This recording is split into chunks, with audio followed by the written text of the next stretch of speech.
Welcome to the world of Cattleya orchids. The Cattleya orchid is a popular and visually striking genus of orchids, well known for its large, colorful and fragrant flowers. Native to Central and South America, this genus includes approximately 120 recognized species and many hybrids cultivated worldwide for ornamental purposes. Cattleya orchids are mostly epiphytes, meaning they grow on other plants, particularly tree branches, rather than in soil. They absorb moisture and nutrients from the air and surrounding debris. These orchids typically bloom once or twice a year, producing spectacular flowers that can last from 1 to several weeks depending on the species and growing conditions. Flowering usually occurs in spring or fall, often following a rest period. The blooms come in a variety of vibrant colors, including pink, purple, white and yellow, making them favorites among orchid enthusiasts and floral designers. Among the most commonly cultivated species are Cattleya labiata, known for its large, fragrant lavender flowers. Cattleya mossii, often called the Easter orchid with striking lavender-pink blooms. Cattleya trianae, the national flower of Colombia, prized for its elegant and fragrant flowers.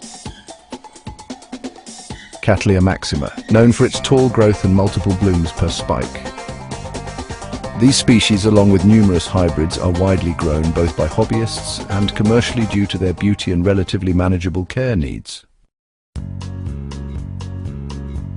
Cattleya orchids prefer a wet-dry cycle, which means they like their roots to get thoroughly wet during watering, but also need time to dry out before the next watering. Overwatering is one of the most common mistakes with this orchid and can lead to root rot. Pay attention to a few key points about irrigation. Water thoroughly, but only when the potting medium has dried out almost completely. Typically, watering once a week is enough, but it can vary depending on temperature, humidity, and the time of year. In hot, dry conditions, you might need to water every 4 or 5 days. In cooler months, every 10-14 days may be sufficient. Always water in the morning so the plant has time to dry out by evening. This helps prevent fungal problems. Use room temperature water, preferably rainwater or distilled water if your tap water is hard or has a lot of chlorine. Make sure the pot has good drainage. Never let the roots sit in water. Cattleya orchids thrive in intermediate to warm temperatures. During the day, they prefer temperatures between 21 to 29 degrees Celsius, while nighttime temperatures should drop to around 13 to 18 degrees Celsius. For successful blooming, a noticeable difference between day and night temperatures is important, ideally at least 8 to 10 degrees Celsius. This temperature drop at night helps trigger the flowering process. If the temperature stays too constant or too warm at night, it can delay or even prevent blooming. Providing good air circulation and avoiding extreme heat or cold are also key for healthy growth and flower development. Cattleya orchids need bright, indirect light to grow well and produce flowers. They thrive in a spot with plenty of filtered sunlight, such as an east or south-facing window with sheer curtains.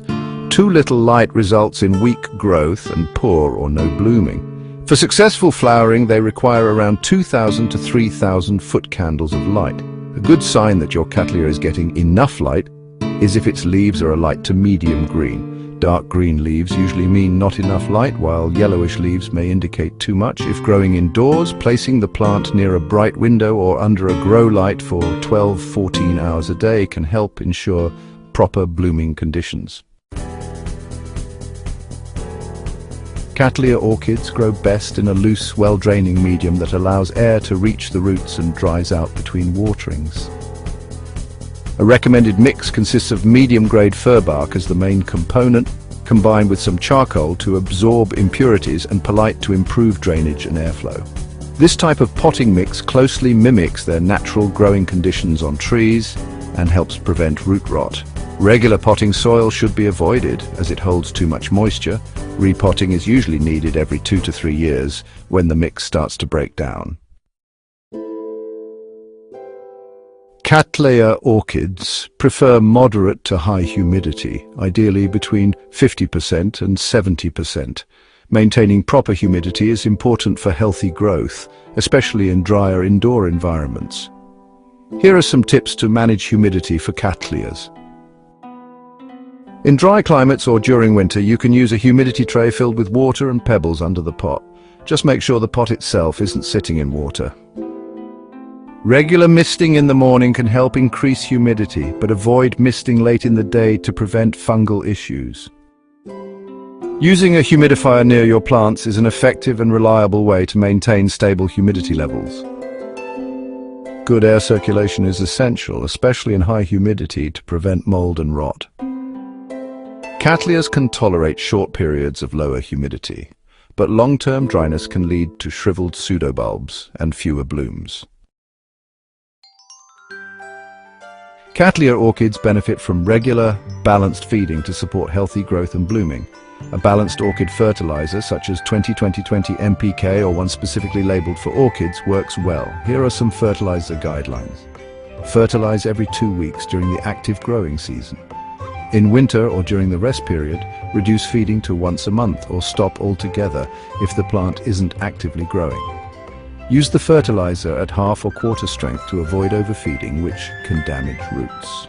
Once a month, it's a good idea to flush the pot with plain water to remove any salt buildup from fertilizers. For blooming, switching to a bloom booster fertilizer with higher phosphorus, like October 30th 20 NPK, a few weeks before the expected flowering period, can help encourage flower spikes. Cattleya orchids are most commonly propagated through division.